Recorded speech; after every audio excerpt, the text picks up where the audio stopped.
Siempre creí que la vejez sería mi tiempo de descanso, de cuidar mis plantas, hornear pasteles para los vecinos y quizás escuchar la risa de mi nieto corriendo por los rincones de la casa que construí con tanto amor. La casa donde soñé terminar mis días en paz, rodeada de memorias, olor a café y gratitud. Pero una tarde cualquiera, mi hija me llamó para decirme que esa casa ya no era mía. Se la había dado a su suegra. Sin consultarme. Sin remordimiento. Como si yo fuera un mueble viejo, que ya nadie quiere. Y si crees que esta historia termina aquí, estás muy equivocado. Porque lo que hice después, nadie jamás lo habría imaginado. Y al final, fui yo quien cerró la cuenta con una sonrisa en el rostro. Pero antes, cuéntame en los comentarios, ¿desde dónde estás viendo esta historia? Y no olvides suscribirte al canal, porque historias como esta, no te las puedes perder. Me llamo Carmen del Valle, tengo 71 años, y durante décadas fui costurera, esposa de un hombre honesto y madre de una única hija. Le confié lo más valioso que tenía, mi casa. Pero ese día, ella me enseñó que el amor sin límites puede volverse castigo. El teléfono sonó justo cuando estaba sirviendo el café. Llevaba la taza de cerámica blanca hacia la mesa cuando escuché el timbre grave, ese que casi no se usa ya pero que me gusta porque me recuerda a cuando las llamadas eran importantes. Pensé que era el banco, tal vez algo de la pensión o alguna promoción de seguros. Pero no. Era la voz de mi hija. «Mamá, necesito que escuches esto sin interrumpirme», dijo. Y yo, sin imaginar la herida que estaba por abrirse, me senté en la silla del comedor como si mi cuerpo supiera antes que yo que venía un golpe. No me saludó. No me preguntó cómo estaba. Solo soltó: «La casa ya no es tuya. Se la di a mi suegra. Ella la necesita más que tú». Yo creí que había escuchado mal. Me quedé mirando el jarrón con flores secas sobre la mesa, las mismas que Laura había traído en su último cumpleaños. Pensé que era una forma retorcida de contar una broma. O quizá una manera de decir que su suegra vendría a vivir con nosotras. Pero no. Había hecho la transferencia. La casa que estaba a su nombre, porque yo misma se la había cedido hace años para ayudarla, ya no me pertenecía. Le pregunté si eso quería decir que debía salir. «No lo veas así», me respondió. «Pero sí. Necesitamos que desocupes en 2 semanas». Sentí como algo dentro de mí se rompía, pero no hice ruido. Ningún grito, ningún reclamo. Solo ese vacío que se siente cuando una parte de tu historia es arrancada sin previo aviso. Volví a mirar la taza de café, intacta, humeando suavemente sobre el platito de cerámica. La levanté con cuidado, como si me costara sostener incluso eso, y fue entonces cuando mis dedos fallaron. La taza cayó. El sonido de la cerámica rompiéndose contra el piso se sintió más fuerte que su voz. Más fuerte que cualquier lágrima que no pude soltar. En ese momento no pensé en abogados, ni en derechos, ni en el documento de propiedad. Solo recordé cuando esa misma sala estuvo llena de risas, cuando Laura corría de un lado a otro jugando con sus muñecas. No había lujo en esta casa, pero todo me sabía a hogar. Hasta que dejó de saber. Colgué sin despedirme. No tenía palabras. Me quedé ahí, inmóvil, con los vidrios en el suelo y el reloj de pared marcando una hora que ya no me importaba. Lo único que pude hacer fue cerrar los ojos y apretar los dientes para no derrumbarme. Dicen que a cierta edad uno ya debería estar preparado para todo, pero nadie te prepara para que tu hija te saque de tu casa como si fueras un mueble viejo que estorba. Nadie te prepara para el desprecio vestido de lógica. En esa tarde, lo que dolió no fue el desalojo. Fue la decisión silenciosa. La forma fría de informarme. Como si yo no contara, como si los años invertidos, los sacrificios, los abrazos nocturnos cuando ella enfermaba, las meriendas listas después de la escuela, como si todo eso ya no tuviera peso frente a la necesidad de otra mujer, que ni siquiera es familia mía. Ese fue el corte más profundo. Me levanté, barrí los pedazos rotos del suelo y me preparé un té. No quería llorar frente a las paredes. No quería que la casa me viera débil. Acaricié el respaldo de cada silla del comedor como quien se despide de una historia. Sabía que lo que venía no sería fácil, pero algo dentro de mí, tal vez el mismo instinto que hace años me enseñó a salir adelante sola, me decía que aún no estaba vencida. que aún había dignidad por defender. Y esa noche, cuando apagué las luces y subí a mi cuarto, no pude dormir. No por miedo, sino por incredulidad. Como si mi cuerpo todavía esperara que fuera un malentendido. Pero no lo fue. El inicio de mi nueva vida había comenzado con una llamada. Y aunque todavía no lo sabía, esa llamada sería el primer paso hacia mi libertad. El documento llegó en un sobre grueso, sellado con cinta transparente y un membrete frío. No era sorpresa. Ya me lo había dicho por teléfono, pero verlo escrito, con fecha y firma, tuvo otro peso. Tenía 15 días para salir. Decía desocupar voluntariamente el inmueble como si se tratara de un almacén, no de mi hogar. No decía su casa. No decía Doña Carmen. No decía nada que me reconociera. Solo mi nombre completo, como si fuera una extraña. Me senté en el sillón de la sala con el sobre en la mano, y por un momento solo escuché el sonido del refrigerador encendiéndose en la cocina. No podía entender en qué momento todo se había torcido. Pensé en la vez que le dije a Laura que pusiera la casa a su nombre. Solo será mientras te estabilizas con el niño, le dije. Yo confiaba. ¿Cómo no iba a confiar en mi propia hija? Me acuerdo que lloró ese día, me abrazó fuerte y dijo que yo era la mejor madre del mundo. Que nunca me dejaría sola. Y ahora me estaba dejando fuera. No en sentido figurado. Literalmente fuera. Sin espacio. Sin cama. Sin llaves. Me levanté del sillón y comencé a ver la casa como quien empieza a despedirse de un cuerpo querido. Tomé cajas de cartón del supermercado y empecé por la vajilla. Cada plato envuelto en papel periódico, como cuando nos mudamos con Julián a esta casa. Luego los portarretratos, los libros, los manteles. No sabía qué llevarme y qué dejar. La casa estaba llena de decisiones pequeñas que dolían. El espejo antiguo del pasillo, ¿me lo llevo? ¿Y los cojines bordados por mi madre? ¿Y los cuadros del comedor? No había espacio para todo donde fuera que terminara. Así que tuve que dejar pedazos de mí. Guardar unos, soltar otros. Como si estuviera negociando con la vida. Laura no apareció ni una sola vez. Solo me mandó un mensaje 2 días antes del plazo. Espero que entiendas. Es lo mejor para todos. Para todos. Para ella, tal vez. Para su suegra. Para su esposo, que nunca me quiso. Pero para mí no era lo mejor. Era un desgarro. Era el cierre de una etapa sin despedida. A veces me preguntaba si mi nieto sabía. Si le habrían dicho que la abuela ya no estaría. O si simplemente le mostrarían la nueva decoración, los nuevos muebles, y harían como si yo nunca hubiera estado. Los últimos días fueron los más silenciosos. Caminaba por la casa como si fuera una huésped en un hotel boutique, sabiendo que debía entregar la habitación en breve. Las cortinas de lino, el florero en el recibidor, las toallas bordadas, todo tenía olor a recuerdos. Olor a hogar. Pero también a pérdida. Cuando llegó el día, cerré la maleta con la ropa doblada como en tiempos de viaje. Solo que esta vez no había emoción ni destino feliz. Solo incertidumbre. Solo una llave que dejaba sobre el mostrador como si me despidiera de una parte de mí.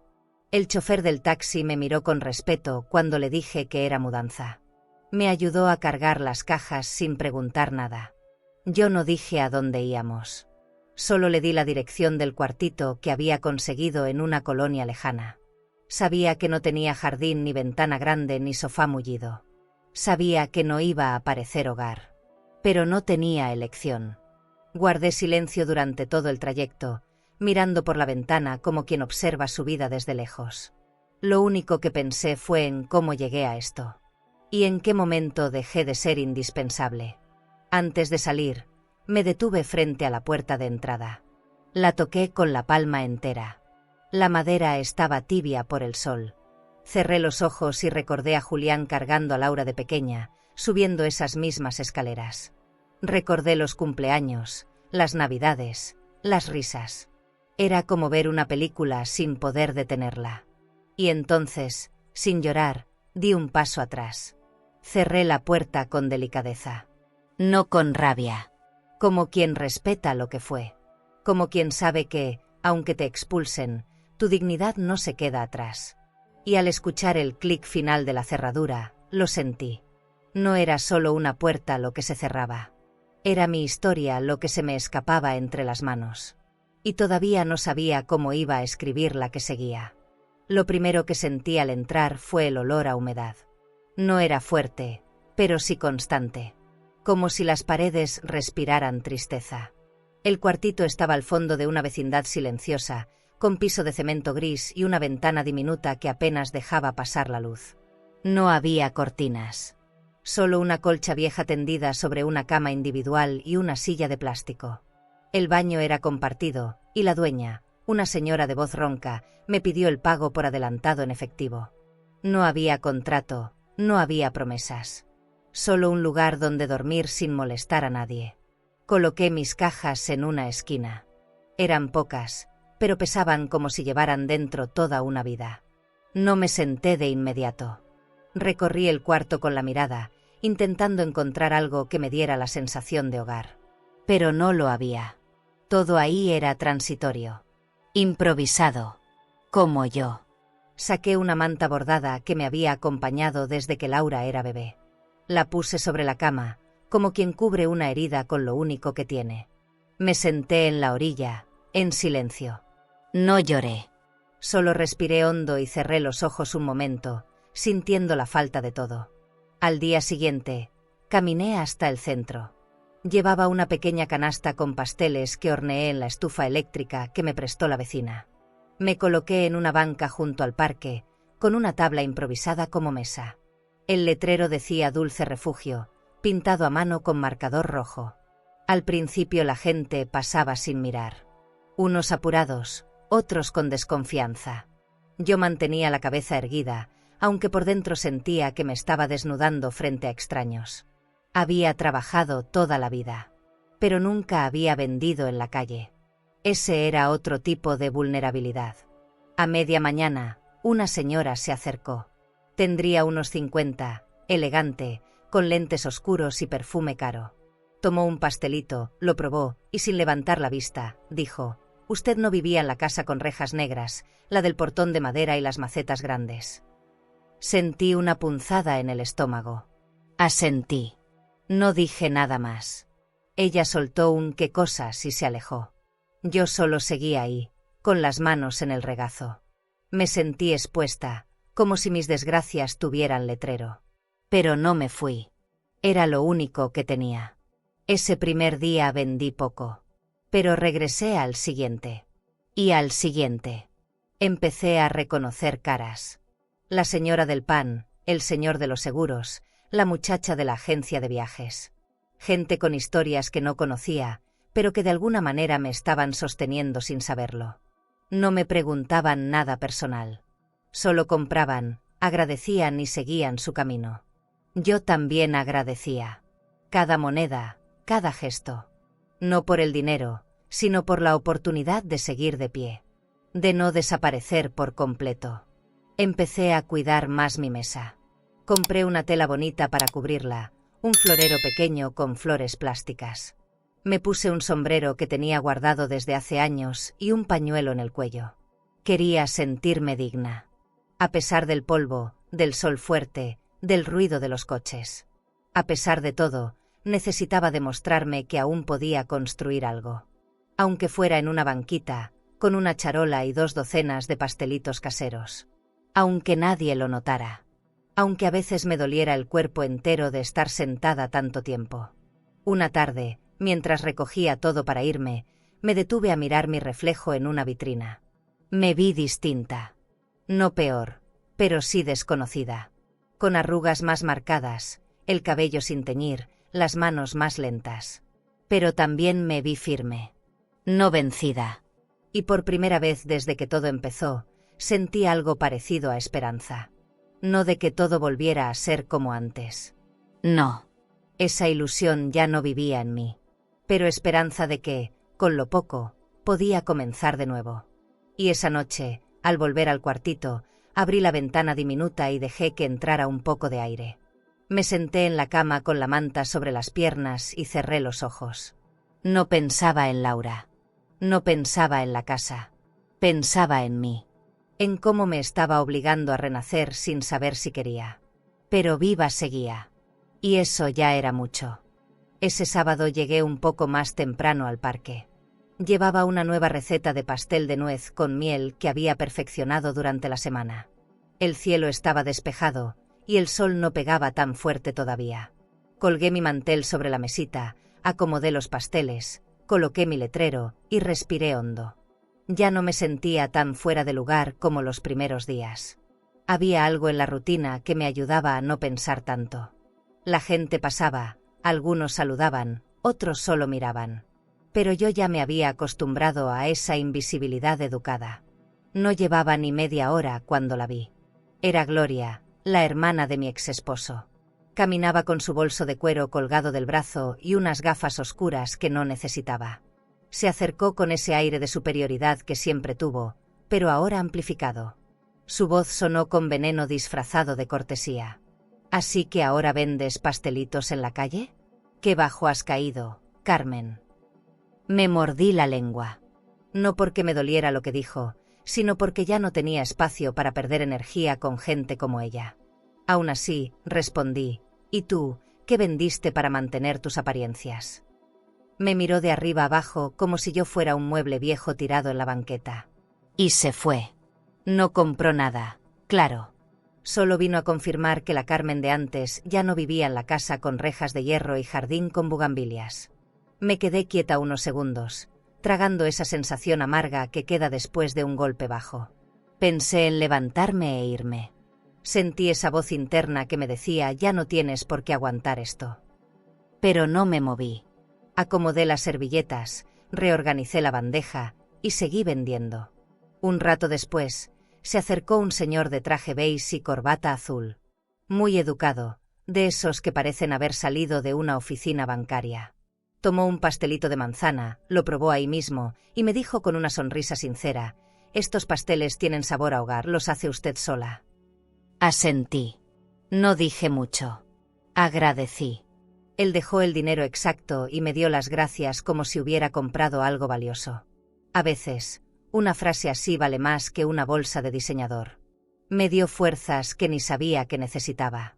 La venta fue buena ese día. Me fui con la canasta casi vacía. Y cuando estaba por levantarme, vi a un hombre elegante detenerse frente a mi mesa. Alto, canoso, de saco claro y lentes delgados. Me preguntó por los sabores, y compró 5. Mientras los envolvía, él sacó una tarjeta de su cartera y la dejó sobre el mantel. Licenciado Esteban Márquez, Derecho Patrimonial. Me miró y dijo: si alguna vez necesita ayuda, de cualquier tipo, no dude en llamarme. Y se fue. Sin más. Como si hubiera entendido algo que ni yo había dicho. Guardé su tarjeta en mi monedero sin saber qué hacer con ella. El nombre me sonaba serio, profesional, tal vez caro. No era la clase de gente con la que yo solía hablar. Pero algo en su forma de mirarme, en su tono respetuoso, me hizo pensar que no era un favor disfrazado de lástima. Era otra cosa. Un reconocimiento, quizás. Un te veo sin necesidad de explicaciones. Caminé de regreso al cuartito con paso lento, con los pies adoloridos y la cabeza llena de pensamientos nuevos. No todo estaba perdido. Al llegar, me quité los zapatos, me lavé las manos y preparé una taza de té. Me senté en la cama con las piernas cruzadas, mirando la pequeña ventana como si fuera una televisión sin sonido. Me repetí que había hecho bien en no caer en provocaciones. Que aún tenía orgullo. Que había dignidad incluso en vender en la calle, si lo hacías con honestidad. Porque lo que duele no es la caída. Lo que duele es que los que te conocen te miren desde arriba como si tú no supieras levantarte. ¿Y tú? ¿Perdonarías a una hija que te sacó de tu propio hogar solo para quedar bien con su suegra? ¿O hay heridas que ya no se tapan con disculpas? Cuéntamelo en los comentarios. Guardé la tarjeta del licenciado Esteban Márquez en un rincón de la cartera, entre los recibos de gas y un boleto viejo del supermercado. No tenía intención de llamarlo. Me parecía demasiado formal, demasiado lejano a mi mundo. ¿Un abogado patrimonial ayudando a una mujer que vende pasteles en la calle? No sonaba real. Pero esa noche, mientras lavaba la loza con agua tibia en una cubeta oxidada, no dejaba de preguntarme qué hubiera pasado si yo no hubiera firmado aquella escritura hace años. Esa que, en mi afán de ayudar a Laura, me sacó de mi propia historia. Volvimos a cruzarnos días después. Él venía saliendo de una cafetería elegante, con fachada de madera y ventanales enormes. Me reconoció al instante. Caminó hasta mi mesa como si fuéramos viejos conocidos. «¿Cómo va la venta?», preguntó. Le respondí que mejor, que ya había clientela fija. Me ofreció un café. Dudé. Dije que no podía dejar el puesto solo. Él, sin insistir, compró 2 pasteles y se sentó conmigo en la banca más cercana. Habló poco. Me escuchó mucho. Y cuando le conté lo de la casa, su rostro cambió. «¿Está segura de que la donación no fue condicionada?», preguntó. No supe qué decir. No entendía esos términos. Solo recordaba que el trámite lo hicimos en un despacho pequeño, con una señorita que tomaba nota y me hacía firmar papeles sin explicarme gran cosa. Yo confiaba. Era mi hija. ¿Qué podía salir mal? Esteban me miró con calma. Me explicó que existía una figura legal llamada abuso de confianza y que, si yo había sido despojada de un bien sin intención real de regalarlo permanentemente, había forma de luchar. Sus palabras sonaban firmes, pero no prometían milagros. No era un vendedor de ilusiones. Eso me gustó. Me dio su número personal. Me pidió que pensara en todo con calma y que, si decidía avanzar, él no me cobraría ni un peso por la primera consulta.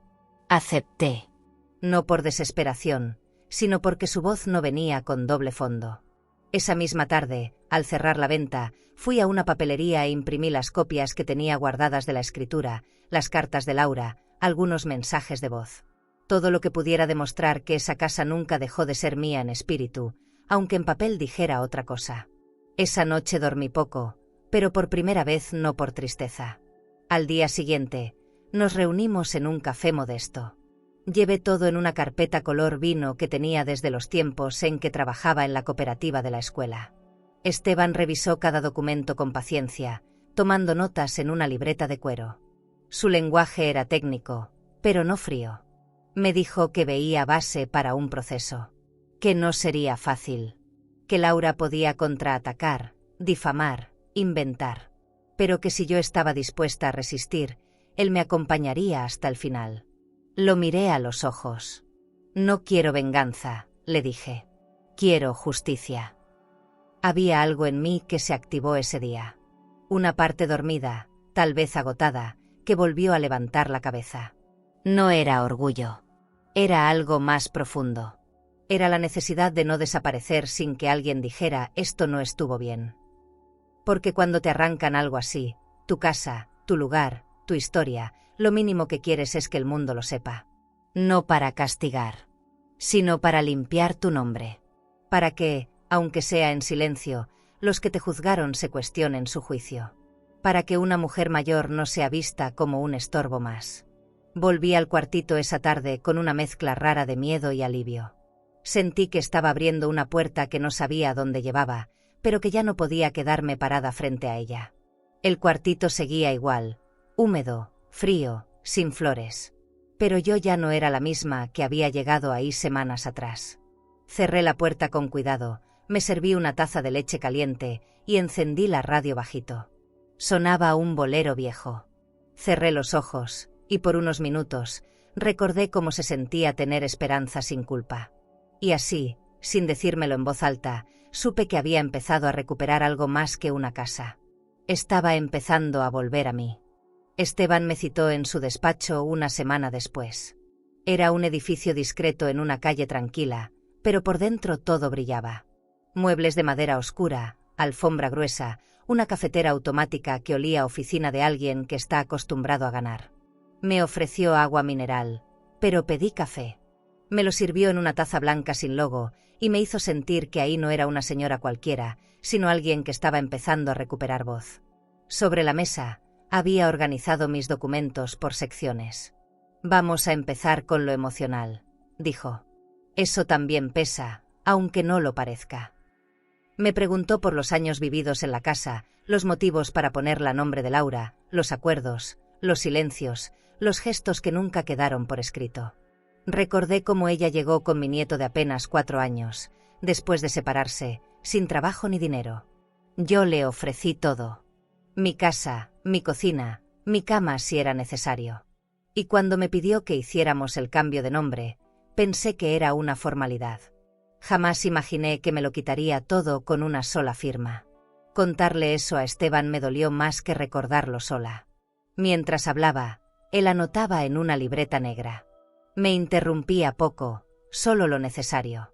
Luego me explicó que podíamos argumentar vicio de consentimiento, que en mi caso significaba que firmé bajo una intención distinta a la definitiva. Que no era un regalo, sino un préstamo de madre a hija. Vamos a usar también las cartas y los mensajes donde ella te agradece por dejarla volver a casa. Eso prueba tu intención real. Yo asentía, aún sin entenderlo todo, pero con una claridad que venía desde el estómago, no me iba a dejar borrar. Firmé los primeros papeles con la mano temblorosa.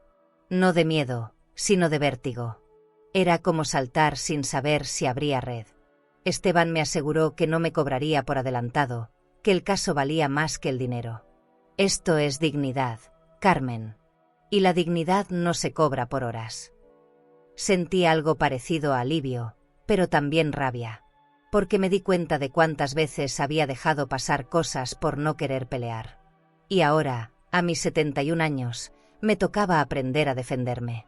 Aunque fuera tarde, aunque doliera, aunque tuviera que volver a empezar. Los días siguientes fueron largos. Reuní papeles, busqué testigos, recordé fechas, detalles. Volví a escuchar audios de Laura donde me llamaba la mejor mamá del mundo.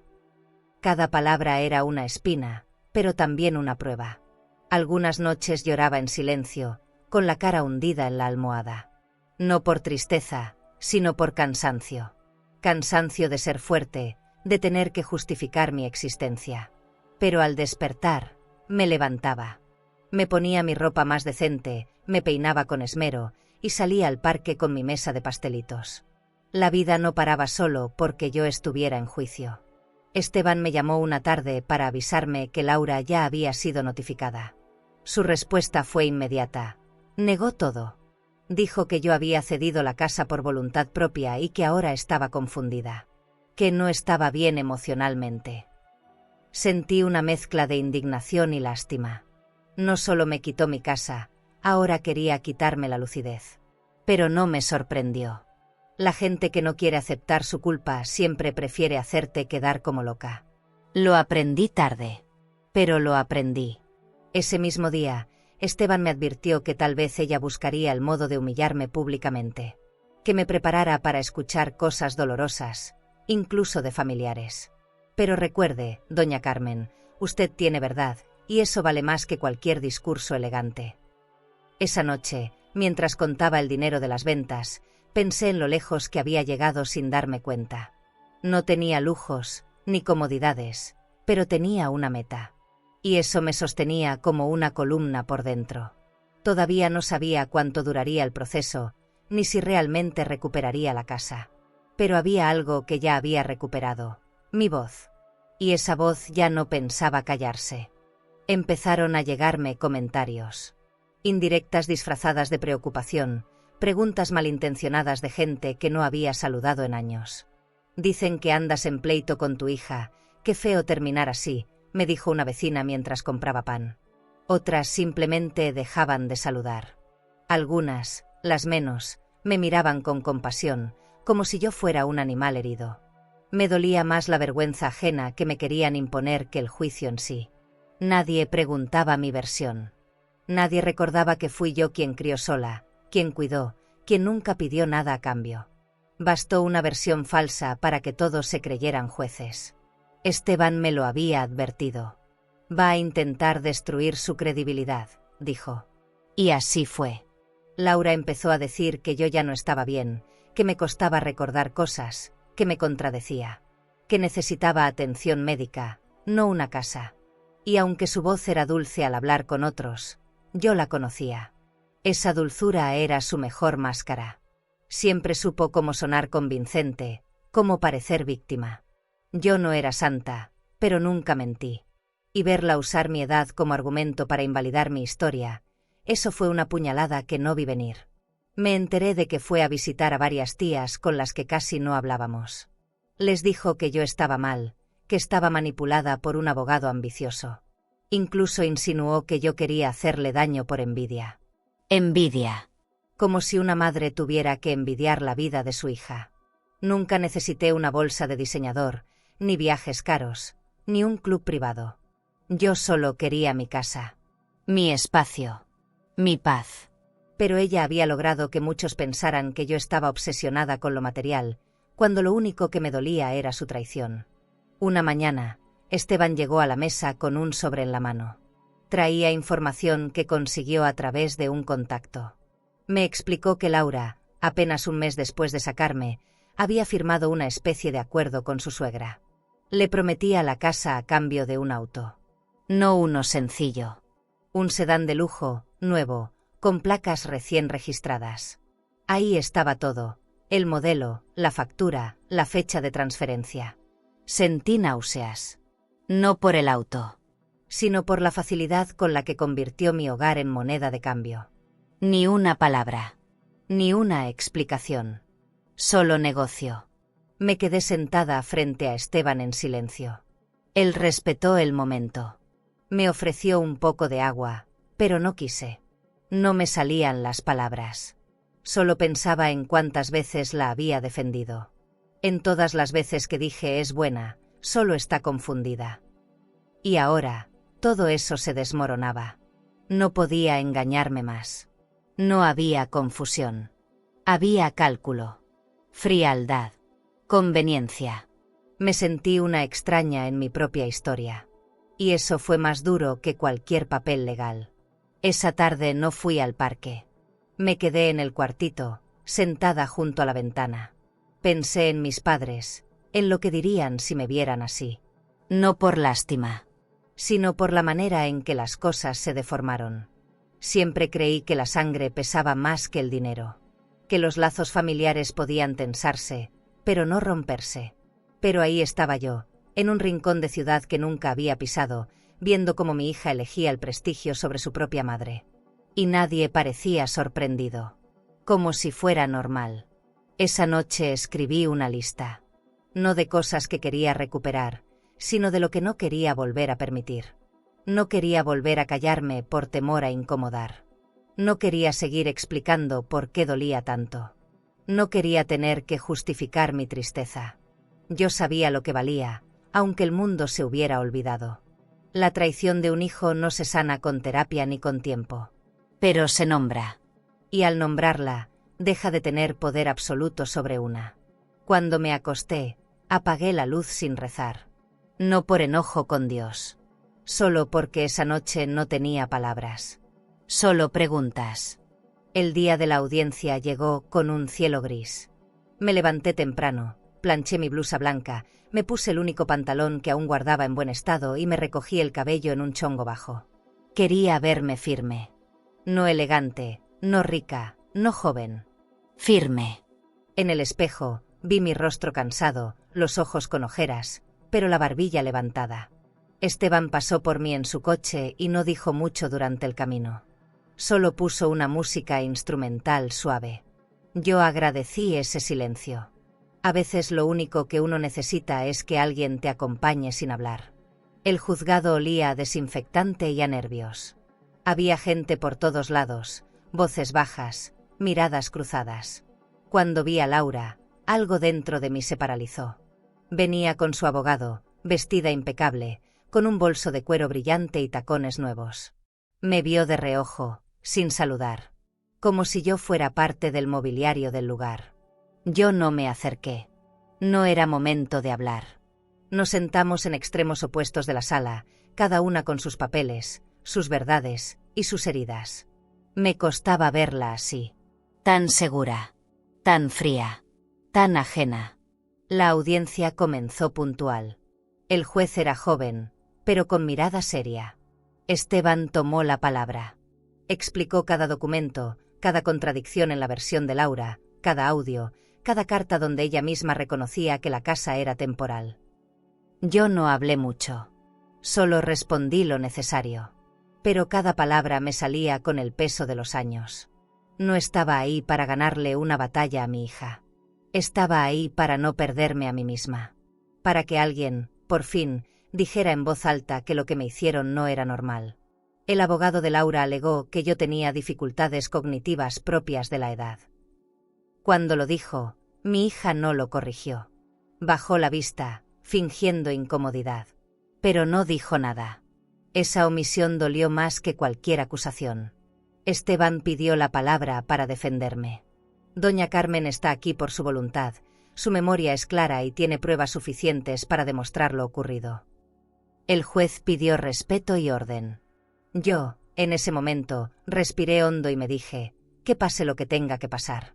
Después de varias horas, el juez cerró la sesión.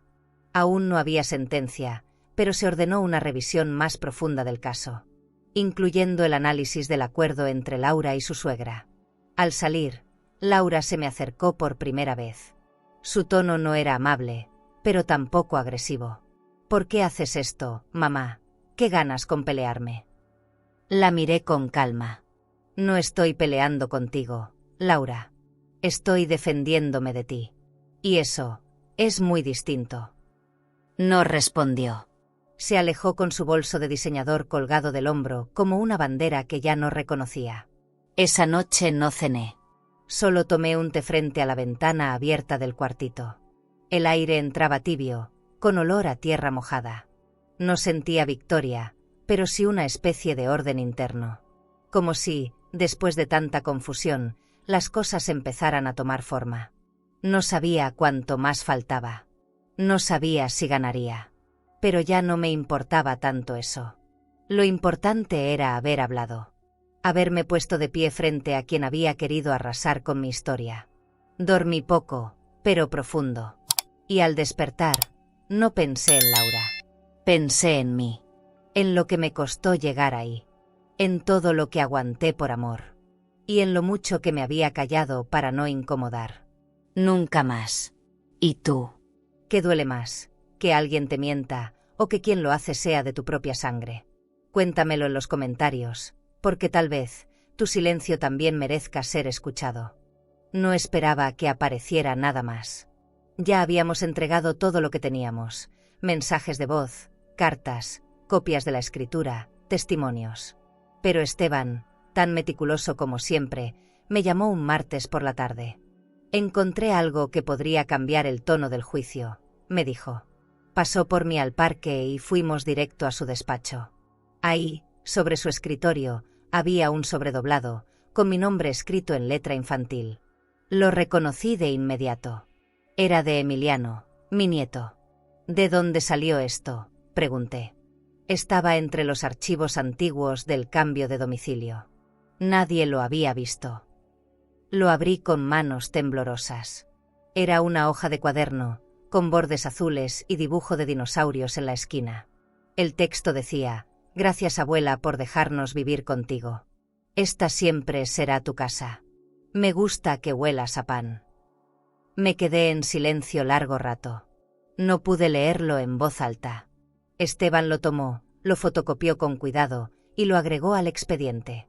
Esta carta no solo demuestra cariño. Demuestra que había un acuerdo implícito. Que nunca pensaste irte de esa casa. Asentí sin palabras. Me sentía emocionada, sí, pero también herida.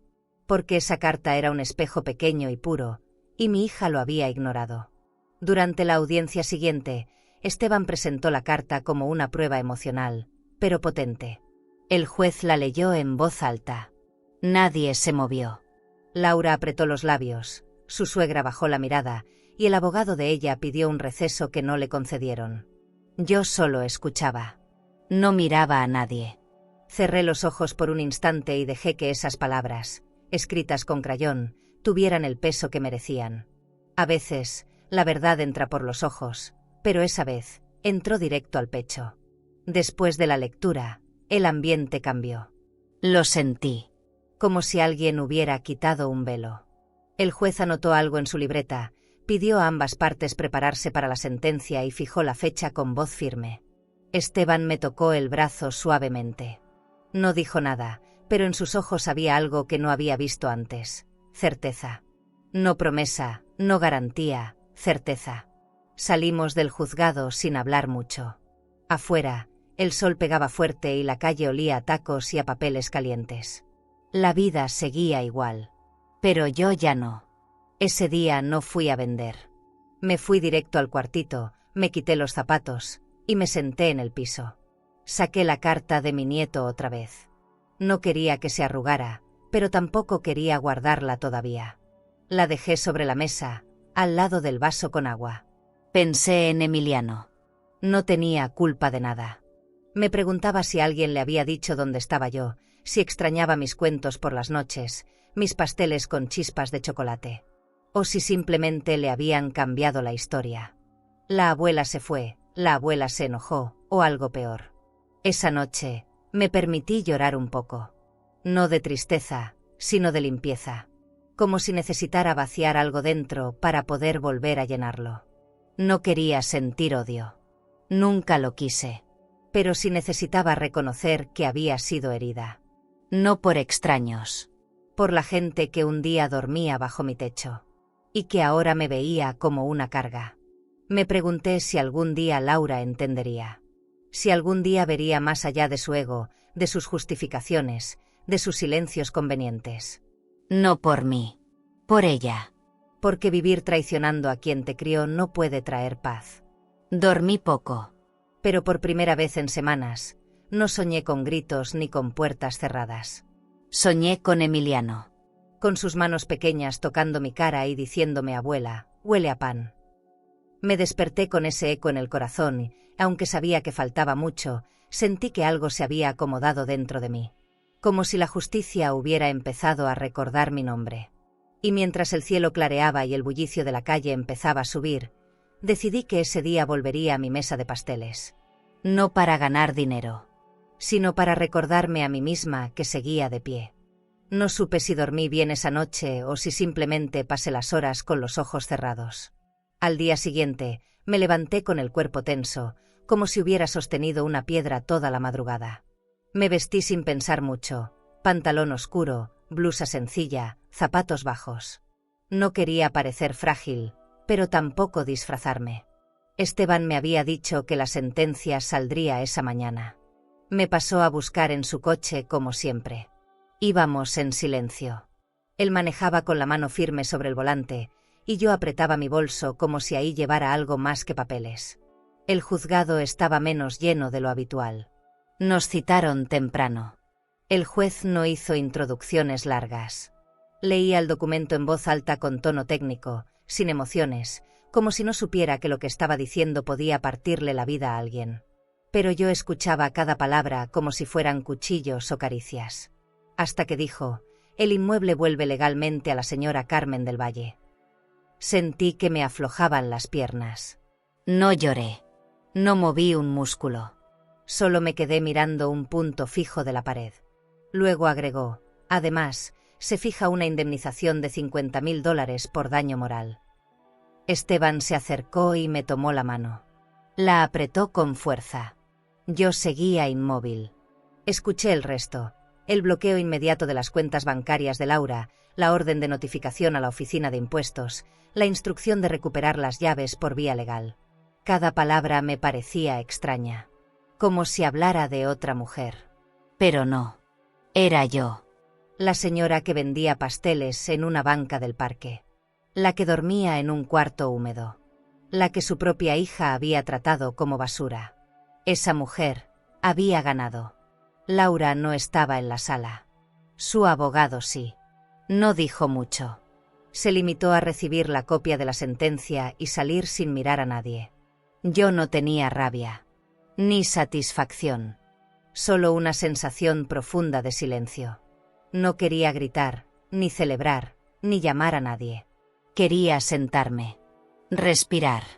Mirarme al espejo y ver si seguía siendo la misma. Porque algo en mí ya no era igual. Algo se había roto, sí, pero también algo se había fortalecido. Una parte que ni yo conocía. Salimos del juzgado y caminamos unos pasos sin hablar. Esteban me ofreció acompañarme a casa, pero le pedí que me dejara sola. Quería tomar un taxi, mirar por la ventana, pensar. No en el dinero, no en las cuentas. Pensar en lo que había significado todo esto. No era solo una casa. Era mi lugar en el mundo. Era mi derecho a no ser descartada. A ser reconocida. A no ser tratada como si ya no importara. Y eso, el papel que llevaba en mi bolso, lo había dejado claro. Esa noche, volví al cuartito con paso lento. Me preparé una taza de leche caliente, me senté en la cama y saqué el sobre con la sentencia. Lo abrí. Lo leí. 1, 2, 3 veces. Estaba escrito en lenguaje frío, pero lo que decía era fuego. Era justicia. Era dignidad. Me llevé la mano al pecho. No como quien llora, como quien agradece. Pensé en mi mamá. Pensé en Julián. Pensé en todas las mujeres que habían callado cosas por miedo, por amor, por costumbre. Y me dije, esto fue por mí, pero también por ellas. Los días siguientes fueron un torbellino. Visitas al banco, llamadas, trámites. Todo parecía girar en torno a cuentas, transferencias, escrituras. Pero yo seguía siendo la misma señora que servía pasteles con servilleta doblada y sonrisa honesta. El dinero ayuda, sí. Pero lo que me sostenía no era eso. Era haberme mirado al espejo y haber dicho, no me dejé. Porque ese orgullo no se mide en dólares. Se mide en silencio, en dignidad, en memoria. Y mientras guardaba los papeles en una carpeta nueva, sentí por fin que el mundo volvía a tener orden. No perfecto. No fácil. Pero orden. Como si después de tanto ruido, mi historia volviera a tener sentido. Sin gritos. Sin escándalos. Solo con la verdad escrita, firmada, y de vuelta a su dueña. Volver a la casa fue como entrar a un lugar conocido después de una guerra. Las paredes estaban intactas, pero algo en el aire era distinto. Llevaba conmigo una pequeña maleta, la carpeta con la sentencia y un manojo de llaves que ya no sentían lo mismo en la mano. La reja chirrió al abrirse, como si también necesitara tiempo para aceptarme de nuevo. Toqué el timbre por costumbre, y luego me reí sola. No había nadie que me recibiera. La puerta, sin embargo, se abrió con suavidad, como si hubiera estado esperando. Lo primero que hice fue caminar directo a la sala.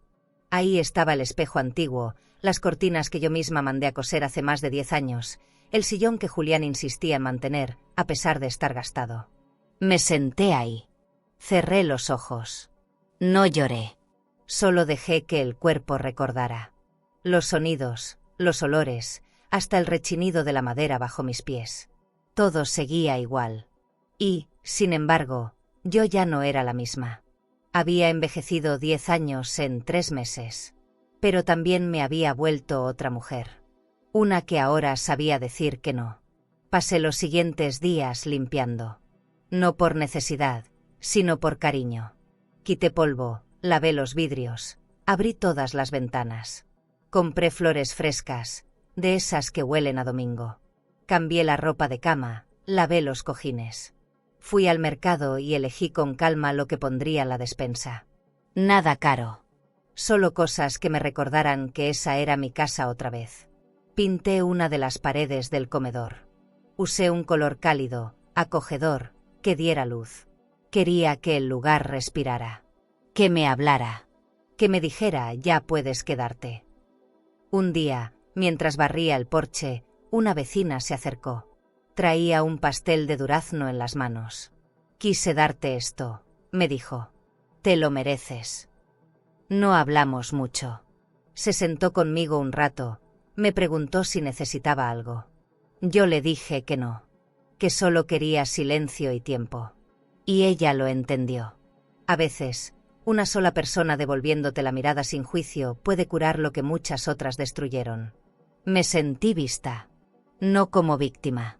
Como mujer que se sostuvo, que resistió, que regresó con la frente en alto. Volver también implicó enfrentar ciertos fantasmas. Pasar por el cuarto de Laura, por ejemplo. Ver las marcas en la pared donde colgaba sus diplomas, los stickers que Emiliano había pegado en el closet. Nada de eso lo toqué. Cerré la puerta. No con rabia. Con respeto. porque aunque me doliera, esa también era mi historia. Y no iba a vivir negándola. Pero sí podía decidir qué tanto espacio le daba en mi presente. Esa fue mi nueva manera de sanar, con límites. Un jueves por la tarde, me senté en el comedor, abrí una libreta nueva y escribí una lista de lo que quería hacer. No eran cosas grandes. Comprar una maceta para la entrada, retomar mis caminatas, volver a hornear. Tal vez abrir una pequeña mesa de dulces frente a la casa. Nada sofisticado, pero mío. Algo que me devolviera la sensación de ser útil sin tener que rogar por espacio en ninguna parte. Porque una cosa había aprendido, uno puede tener poco, pero si es tuyo, pesa más que todo el lujo prestado. La noche que terminé de acomodar todo, encendí la lámpara del pasillo y me senté en la sala con una taza de té. Puse un disco antiguo, uno de esos de boleros que Julián amaba. Canté bajito. No por nostalgia, sino por gratitud. Porque a pesar de todo, ahí estaba yo. En mi casa. Con mis cosas. Con mi historia. Entera, aunque con cicatrices. Y con una paz que ya no dependía de nadie más. Y mientras la música sonaba de fondo, sentí que el eco de mis pasos volvía a sonar fuerte dentro de esas paredes. Como si la casa también respirara aliviada. Como si, por fin, se reconociera de nuevo en mí.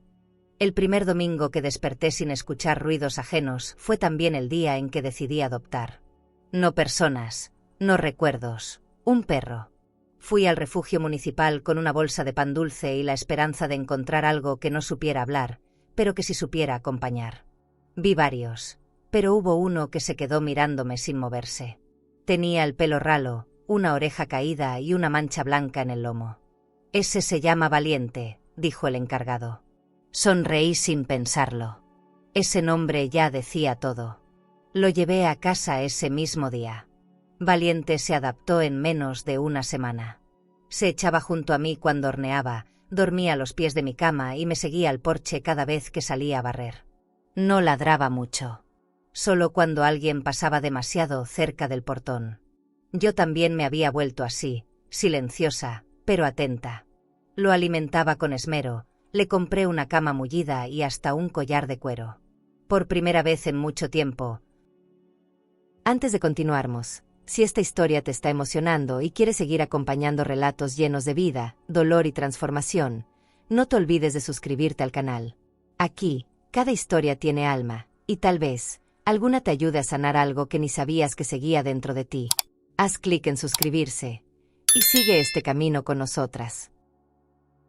La casa se sentía habitada. No solo por mí, sino por una presencia leal que no me exigía nada. Una tarde, mientras acomodaba la mesa de los pastelitos frente a la casa, vi pasar un coche conocido. Era Laura. No se detuvo. Me miró apenas un segundo. Tenía el cabello recogido, lentes oscuros, y un rostro que no me hablaba. Valiente se quedó quieto, pero yo sentí algo agitarse por dentro. No era rabia. Era una mezcla de preguntas sin respuesta y un cansancio viejo. No me moví. No hice gestos. Simplemente seguí envolviendo los pasteles como si esa imagen no me hubiera estremecido por dentro. 2 días después, encontré un sobre en el buzón. Era una carta. De puño y letra. Perdón. No sé en qué me convertí, decía. Nada más. Ni fecha, ni firma, ni explicación. Solo esas palabras. Me senté en la cocina con la carta en las manos. Valiente apoyó la cabeza en mi pierna. Pensé en leerla otra vez, pero no lo hice. No hacía falta. El perdón no es un documento. Es una decisión. Y yo ya había tomado la mía hace semanas. Quemar la carta sería demasiado simbólico. Guardarla, una trampa. Así que la rompí en pedazos y la tiré sin ceremonia. Esa noche, me acosté temprano. No hablé con nadie. No conté nada. No sentí necesidad de compartirlo. No era una victoria. Tampoco una herida abierta. Era una puerta que se cerraba sin hacer ruido. Me miré en el espejo del baño antes de dormir y me reconocí. No como antes. No más joven, ni más fuerte. Pero sí más libre. Había pasado por el fuego. y ahora caminaba sobre mis propias cenizas sin miedo a quemarme otra vez. Los días siguientes fueron tranquilos. Regresé a vender con regularidad. Un cliente del barrio me pidió una docena para llevar a una reunión en un restaurante elegante. Se las preparé con cinta dorada y una tarjeta escrita a mano. Me pagó en efectivo, con un billete grande que guardé con cuidado. No por el valor, sino por lo que significaba. Mis manos, mi esfuerzo, eran reconocidos. No por lástima, por calidad, por dignidad. Eso, más que todo, era lo que me sostenía. Laura no volvió a aparecer. Y eso estaba bien. El perdón no exige reconciliación. A veces solo se trata de dejar de cargar. Yo ya no llevaba ese peso. Me había vaciado. Y en ese espacio nuevo estaban Valiente, mis pasteles, mis plantas y mi paz. Una paz silenciosa, firme, sin adornos. Una paz que no necesitaba ser explicada. ¿Y tú? ¿Tendrías el valor de perdonar a alguien que te arrancó lo más valioso solo cuando ya no lo necesitaba? Cuéntamelo en los comentarios, porque a veces, hablarlo también es parte del perdón. Fue idea de la vecina que me había llevado el pastel.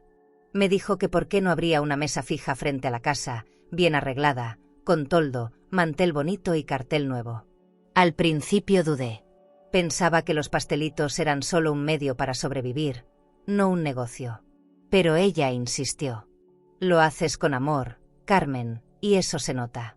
Ya es hora de que dejes de esconderte. Me reí. No por burla, sino porque nadie me había dicho eso en mucho tiempo, que merecía mostrarme. Así que al día siguiente fui al mercado, compré tela, listones y unas flores artificiales. Decoré la entrada como si fuera un pequeño hotel boutique. Usé colores cálidos, plantas en macetas recicladas, letras doradas en una tabla de madera que decía, dulce refugio hecho en casa con corazón. Colgué faroles pequeños y puse una silla extra por si alguien quería sentarse. La primera vez que lo monté, temblaban mis manos. Era distinto a estar en la plaza. Esto era mío, en mi casa, en mi espacio. Me puse un vestido azul marino, el único que me hacía sentir bien parada. Valiente se echó a un lado, como vigilante fiel. Y empecé a recibir gente. Pasaron estudiantes, señoras, jubilados del barrio. Algunos se quedaban a platicar, otros compraban y seguían su camino. Pero todos tenían algo en común. Me trataban con respeto. No con pena. No con lástima. Con respeto. Me preguntaban por las recetas, por los precios, por las combinaciones. Me pedían encargos. Hasta una señora que tenía un local de repostería me pidió que horneara para su restaurante. Dijo que mis pasteles tenían ese sabor que no se encuentra en la industria. Sonreí con los ojos llenos, porque ese sabor era el único lujo que nunca me pudieron quitar. Una tarde, Esteban pasó por ahí. No venía en plan de abogado. Traía camisa de manga corta, sin corbata, y un tupper vacío. Me dijeron que aquí venden los mejores pasteles del barrio. Le serví uno de limón con merengue. Se sentó en la silla extra y se quedó un rato. No hablamos de papeles. Hablamos de libros, de películas, de lo difícil que es reconstruirse sin volverse amargado. Me dijo que admiraba cómo había salido de todo eso con elegancia. No supe qué responder. A veces los cumplidos también duelen, cuando vienen después de tanta herida. Esa noche, mientras barría la entrada, me detuve a mirar el toldo. Estaba limpio, firme, bien sujetado. Como yo.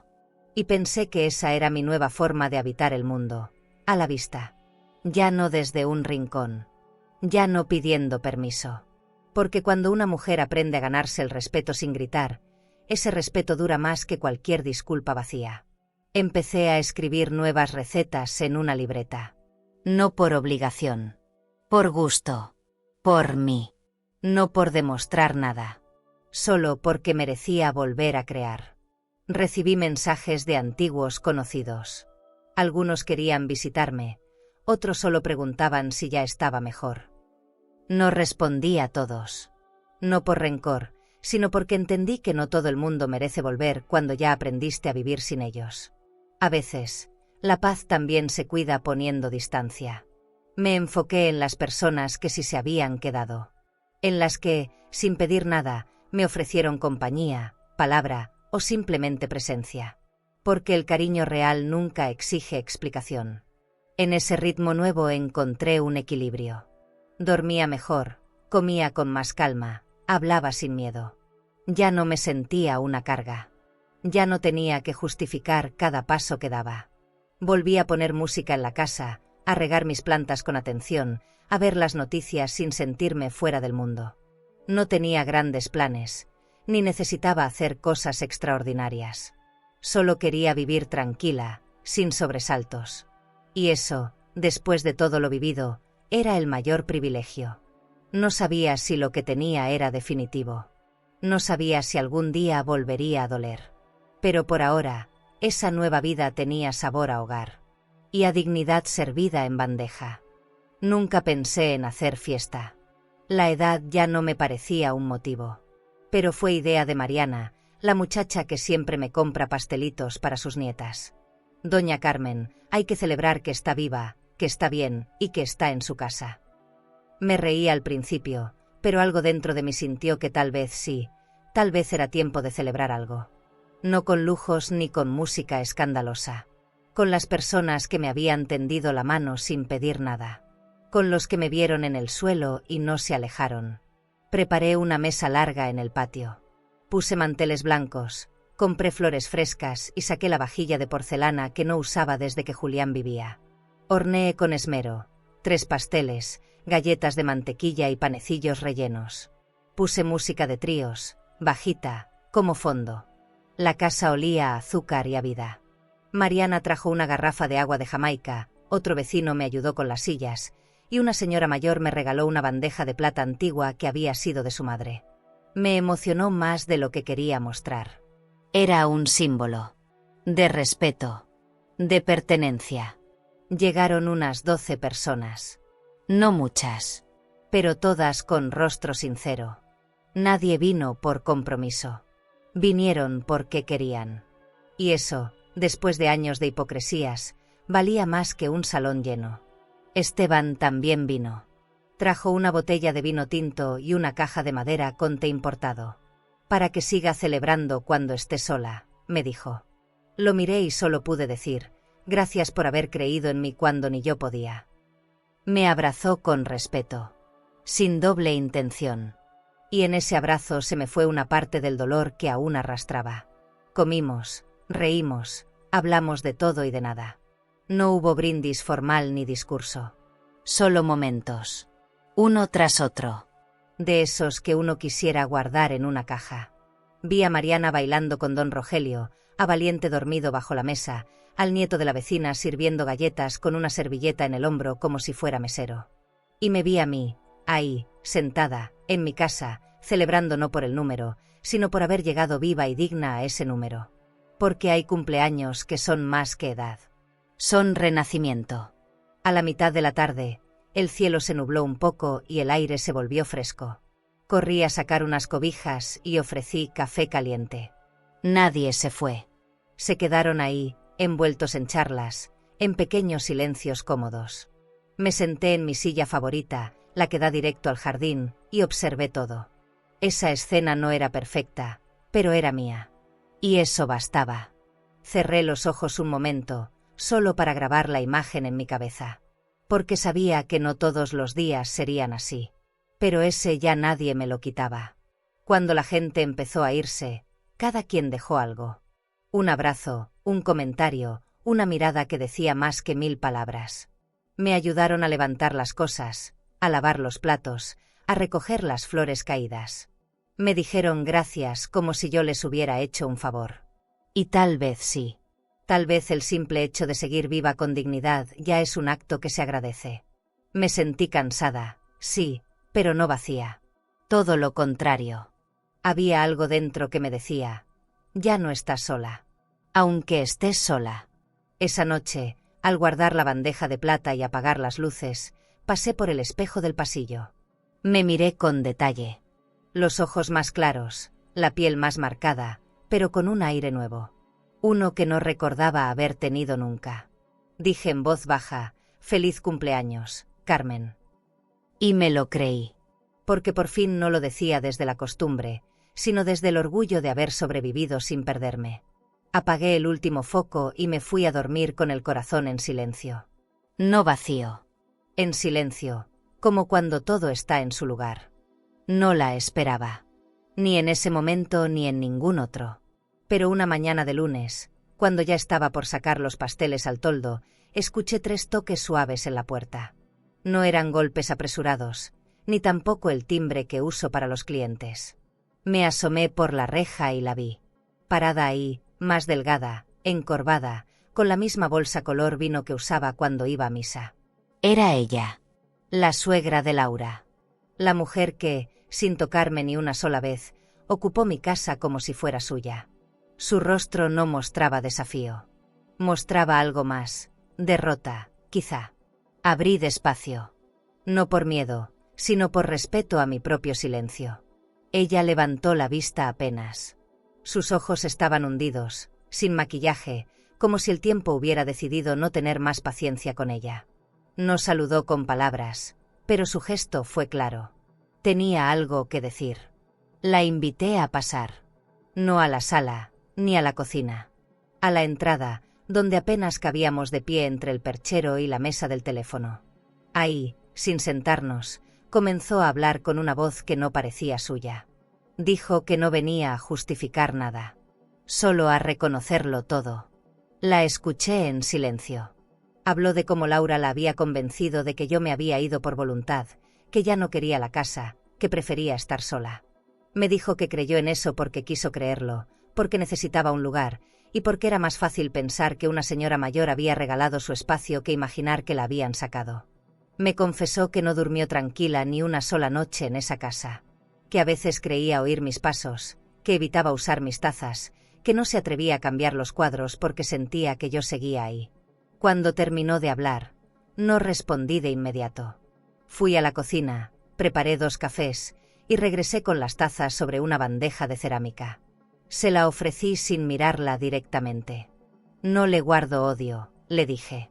Pero esta casa no era suya. Y usted lo sabía. Ella asintió con los ojos bajos. Me preguntó si había forma de compensar algo. Le dije que no buscaba compensaciones, que lo único que quería era vivir en paz. Que no quería visitas forzadas, ni disculpas ensayadas, ni escenas emocionales.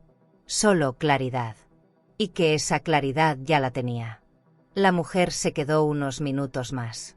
Tomó su café con manos temblorosas, mirando hacia el pasillo como si esperara ver salir a alguien. Le ofrecí un trozo de pastel. Dudó, pero aceptó. Lo comió lento, casi con culpa. Al terminar, se levantó, agradeció y se dirigió a la puerta.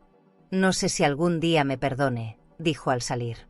Eso ya no me corresponde decirlo, respondí. Y cerré la puerta con la misma calma con la que la había abierto. No sentí alivio, ni enojo. Sentí justicia.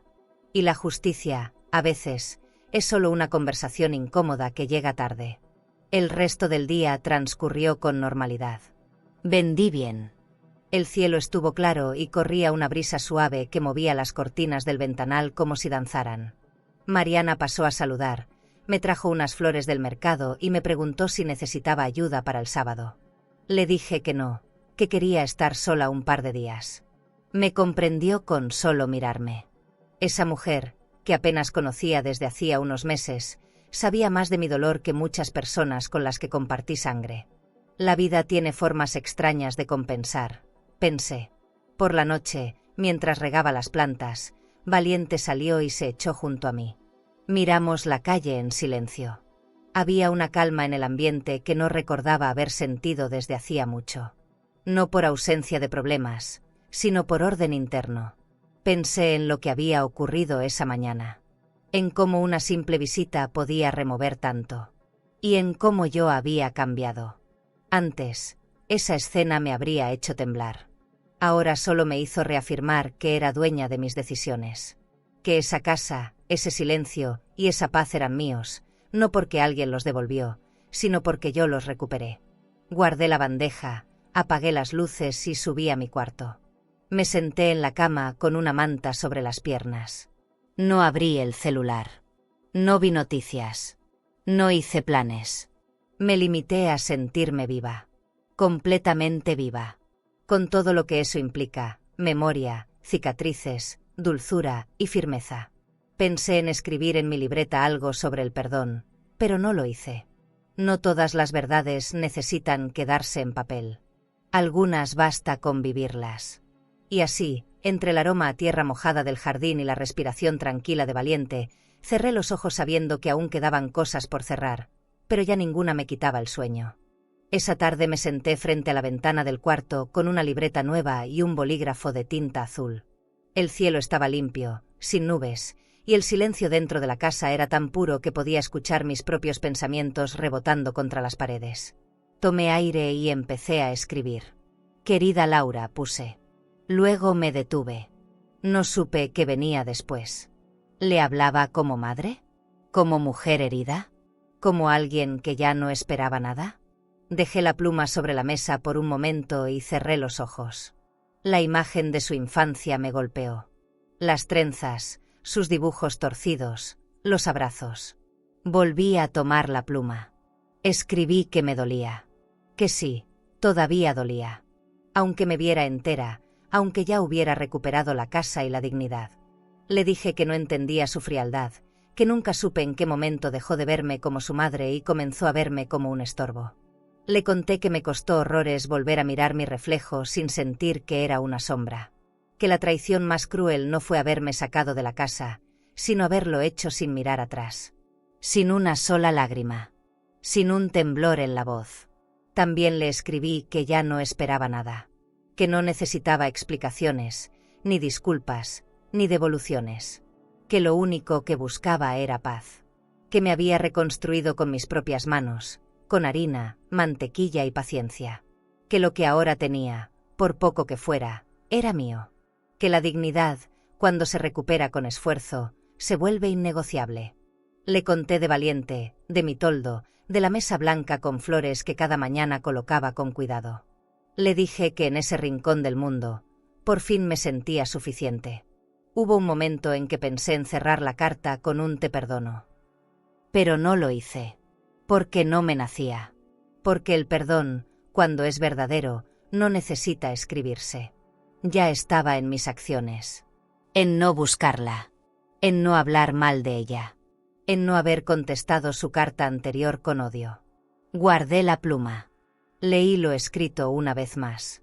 No lloré. No temblé. Solo sentí un peso suave en el pecho. Como quien guarda un recuerdo sin necesidad de mostrarlo. Cerré la libreta. No arranqué la hoja.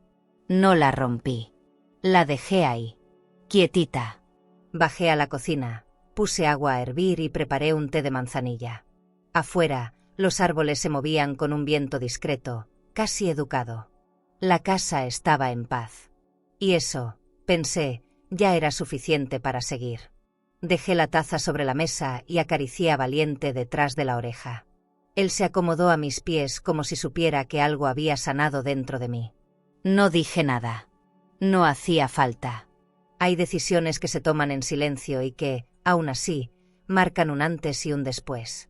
Esa carta no iba a ser enviada. Porque no era para Laura. Era para mí. La libreta quedó guardada en el segundo cajón del buró. No la volví a abrir ese día. Ni el siguiente. No tenía prisa. Esas palabras no estaban escritas para ser leídas por nadie más. Tal vez algún día, cuando yo ya no esté, alguien las encuentre y entienda algo. O tal vez no, y también está bien.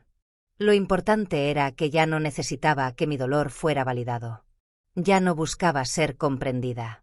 Había llegado a un punto donde simplemente era. Y eso era más valioso que cualquier reconciliación vacía. Esa noche soñé con la casa vacía. Sin muebles, sin cortinas, sin ruido. Solo yo, caminando por los pasillos con un vestido claro y los pies descalzos. No sentí miedo. Sentí espacio. Sentí ligereza. Me desperté con el corazón tranquilo. No intenté interpretar el sueño. A mi edad, una aprende a dejar de buscar sentido en todo. A veces, lo único que importa es cómo te levantas al día siguiente. Y yo me levanté con ganas de poner música, de regar las plantas, de seguir horneando con la receta de mantequilla que aún me sale perfecta. Al salir al porche, noté que una de las macetas se había caído durante la noche. La tierra estaba regada, pero la planta seguía viva. Me agaché, recogí todo, y volví a plantarla. Acomodé la tierra con las manos, la regué un poco, y me quedé observándola. Pensé en cómo algunas raíces, aunque las arranques, se aferran con fuerza. Así me sentía yo. No intacta, pero sí firme. No invulnerable, pero sí enraizada. Y entendí que no necesitaba un final perfecto. Que ese pedazo de tranquilidad que tenía era suficiente. Fui al toldo y empecé a armar mi mesa como cada mañana. Toqué cada servilleta como si fuera nueva, acomodé los pasteles en fila y coloqué las flores en el florero transparente que tanto me gusta.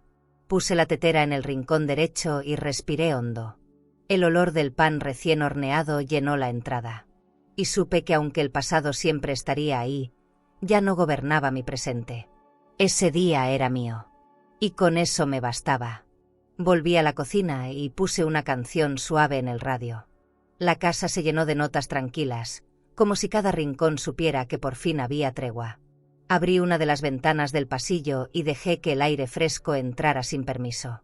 El mantel se movía apenas, y por un momento la vida me pareció amable otra vez.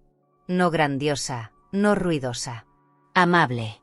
Y en esa simpleza encontré más consuelo que en todos los discursos que nunca llegaron. Mientras servía las primeras rebanadas del día, pensé en escribir otra carta. Pero no lo hice. Porque entendí que no necesito más explicaciones, ni para mí ni para nadie. Lo que viví ya estaba escrito en mi memoria, no en papel. Y esa memoria, por fin, me abrazaba sin reproche. Me sentía completa. No perfecta, pero completa. Como una casa con historia, con grietas, pero en pie. Y ese era mi lugar. Era una mañana como tantas, con el cielo apenas cubierto por nubes y el aire oliendo a tierra húmeda después de un rocío temprano. Desperté sin apuro, sin ansiedad, sin esa punzada en el pecho que solía visitarme cuando aún no entendía que el dolor no se discute, se siente, se atraviesa y se deja atrás. Valiente se levantó conmigo, moviendo la cola sin prisa. Bajamos a la cocina, preparé café en la prensa francesa y puse 2 rebanadas de pan en el tostador. La radio sonaba bajito, como si supiera que ya no necesitaba tanto ruido para llenar mis espacios. Al terminar de desayunar, tomé el celular para revisar los pedidos del día.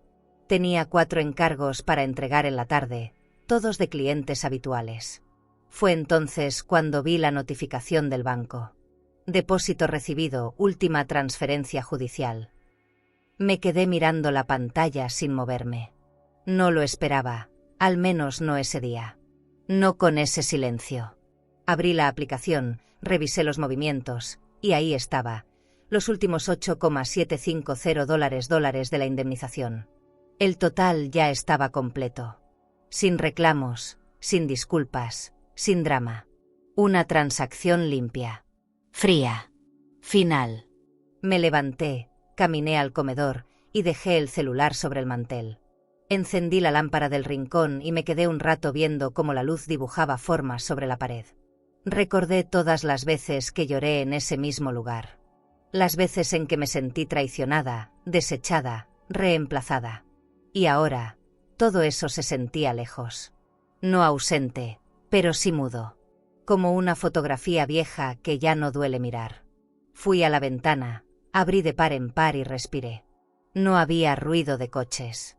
Solo el sonido del viento rozando las hojas del limonero. Caminé hacia la parte trasera de la casa, al pequeño jardín que con tanto esmero había reconstruido. Las flores estaban abiertas, los helechos verdes, y la lavanda esparcía su aroma sin pudor. Me senté en la silla de hierro junto a la fuente. No tenía planes. Solo quería estar ahí. Sentada.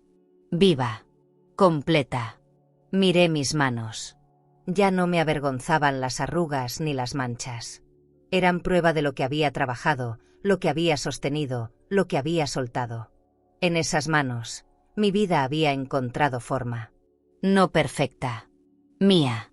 Después del mediodía, preparé los pasteles, empaqué cada uno con cinta nueva y etiquetas escritas a mano. Entregué los pedidos, saludé a los vecinos, recogí unas flores del mercado y volví a casa al caer la tarde. Encendí unas velas, serví una copa de vino que me había regalado Esteban semanas atrás y puse un disco antiguo. Mientras la música llenaba la sala, me dejé llevar por una calma desconocida. No era alegría explosiva, ni orgullo.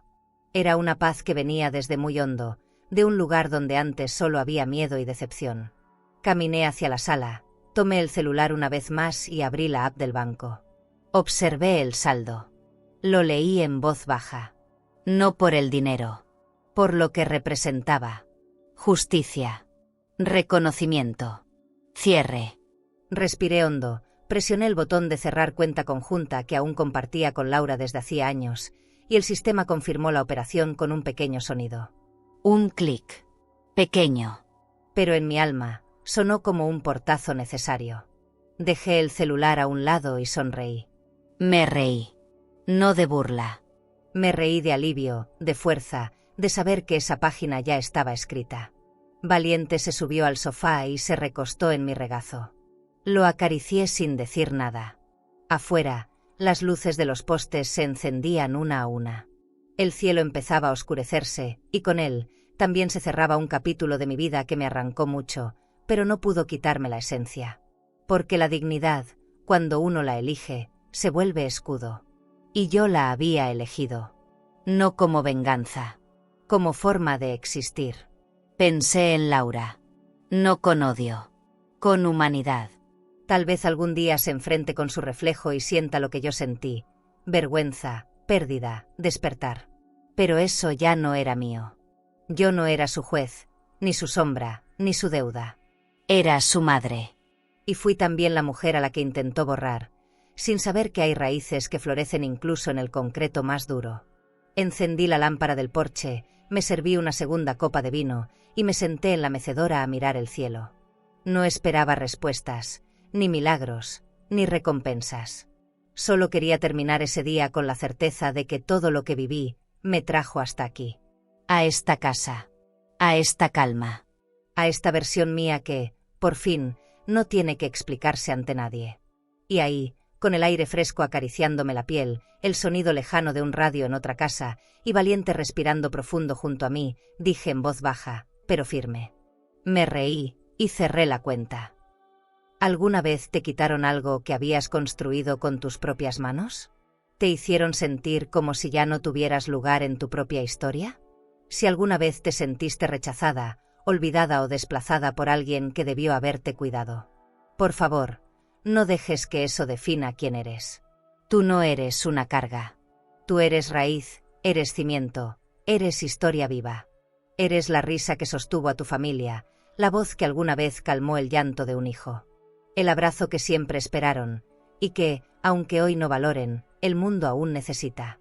Carmen del Valle creyó que lo había perdido todo. Pero la vida le devolvió mucho más que una casa, le devolvió su voz, su paz y su reflejo en el espejo. Porque cuando una mujer se levanta después de la traición, cuando se sacude el polvo del alma y vuelve a mirar al cielo, nada ni nadie puede quitarle su brillo. Y si tú, que estás escuchando esto, te sientes sola o decepcionada, recuerda, aún hay belleza esperándote. No es tarde para volver a florecer. Tu historia todavía puede cambiar, con un solo paso, con un solo basta. Tu dignidad es tu corona, tu serenidad, tu victoria. Y el día que aprendas a sentarte en tu propia mesa con la cabeza en alto, hasta quienes te ignoraron, volverán buscando un lugar. Y entonces, tú decidirás si merecen sentarse. Nunca olvides, no hay edad para recuperar la paz. No hay herida que pueda contra un corazón que sigue creyendo en sí mismo. Si esta historia tocó tu corazón, suscríbete al canal, comparte tu historia en los comentarios. Y recuerda que aquí, siempre habrá un lugar para ti. ¿Te impactó esta historia? Entonces espera ver lo que pasó cuando una hija le gritó a su propia madre que ella no mandaba en su casa, y la dejó con los nietos para irse de viaje en un crucero de lujo. Ella no discutió, no suplicó, pero lo que hizo después fue tan digno, tan inesperado, que cambió todo para siempre. Te dejo ese vídeo aquí en la pantalla final para que lo veas ahora mismo. Haz clic y descubre cómo una abuela, humillada en su propia casa, le dio una lección de vida a quienes la trataron como sirvienta. El final te va a estremecer. Suscríbete al canal y dale like para descubrir relatos que solo una mujer con cicatrices puede entender, secretos que se arrastran por años, decisiones que desgarran y verdades que llegan cuando ya es tarde o justo a tiempo. Porque hay heridas que solo sanan cuando alguien se atreve a contarlas.